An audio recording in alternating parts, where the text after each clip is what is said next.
Hi friends, எல்லாரும் எப்படி இருக்கீங்க? Welcome back to my channel சாயாதிஸ் vlog. என்னுடைய சேனல் ஃபர்ஸ்ட் டைம் பார்க்குற மாதிரி இருந்தால் கண்டிப்பாக சப்ஸ்கிரைப் பண்ணுங்கள். மறந்துடாமல் பெல் ஐக்கானை ப்ரெஸ் பண்ணுங்கள். அப்போ தான் நான் போடுற வீடியோ உங்களுக்கு நோட்டிஃபிகேஷனாக வரும். நம்ம இன்றைக்கி சிம்பிளாக ஒரு தக்காளி குழம்பு தாங்க பண்ண போகிறோம். இது இட்லி, சப்பாத்தி, தோசை, ரைஸ்க்கு சூப்பராக இருக்கும். குக்கரில் தாங்க செய்ய போகிறோம். ஒரு 10 to 15 மினிட்ஸில் ரெடி பண்ணிடலாம். ரொம்ப சிம்பிளுங்க இந்த குழம்பு.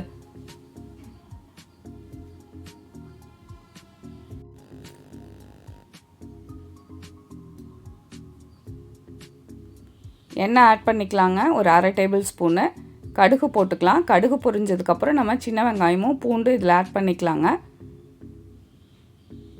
சின்ன வெங்காயம் இல்லைன்னா நீங்கள் பெரிய வெங்காயம் கூட ஆட் பண்ணிக்கலாம்.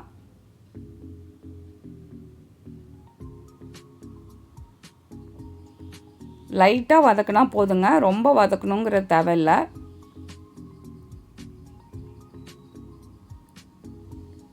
நான் பழுத்த தக்காளியாக ஒரு 4 தக்காளி நீளமாக கட் பண்ணி ஆட் பண்ணுறேங்க.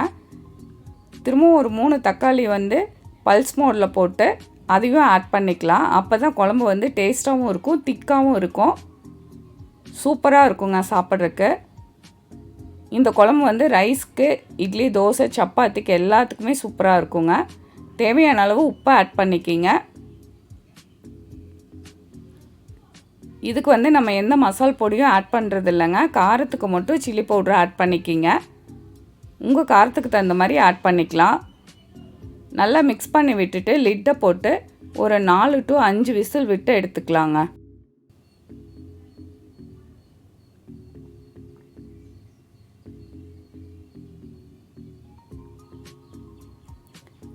இந்த தக்காளி குழம்பு பேச்சுலர்ஸு, பிகினர்ஸ் எல்லாம் ட்ரை பண்ணலாங்க. பர்ஃபெக்டாக வரும், சூப்பராக இருக்கும். நீங்கள் டிஃபனுக்கு செஞ்சிங்கன்னா ரைஸ்க்கும் வச்சு சாப்பிட்டுக்கலாம், அவ்வளோ சூப்பராக இருக்குங்க. கேஸ் ரிலீஸ் ஆனதுக்கப்புறம் நம்ம லிட்டை ஓப்பன் பண்ணி பார்க்கலாம்.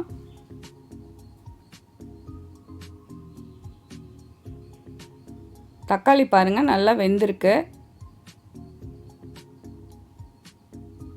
கொஞ்சம் தண்ணியாக இருக்கிறதுனால திரும்பவும் நீங்கள் அடுப்பை ஆன் பண்ணிவிட்டு ஒரு 5 to 6 மினிட்ஸ் இது வச்சுருங்க. அப்போ தான் குழம்பு கொஞ்சம் கெட்டியாகும்.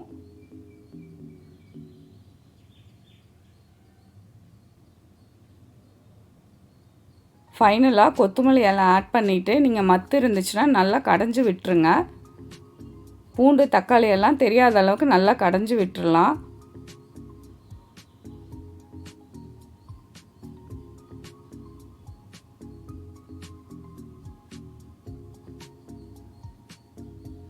குழம்பு கெட்டியானதுக்கப்புறம் நீங்கள் கடைஞ்சிங்கன்னா தான் நல்லா கடைப்படும்.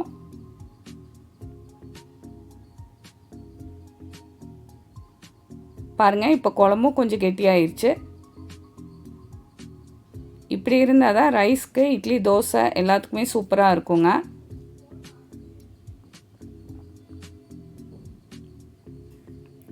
கண்டிப்பாக இந்த சிம்பிளான தக்காளி குழம்பை உங்கள் வீட்டில் ட்ரை பண்ணி பாருங்கள். உங்களுக்கு இந்த ரெசிபி பிடிச்சிருந்தா கமெண்ட் பண்ணுங்கள், உங்கள் ஃப்ரெண்ட்ஸ்க்கு ஷேர் பண்ணுங்கள். என்னுடைய சேனல் சாயாதிஸ் vlog லைக் பண்ணுங்கள், ஷேர் பண்ணுங்கள், சப்ஸ்கிரைப் பண்ணுங்கள்.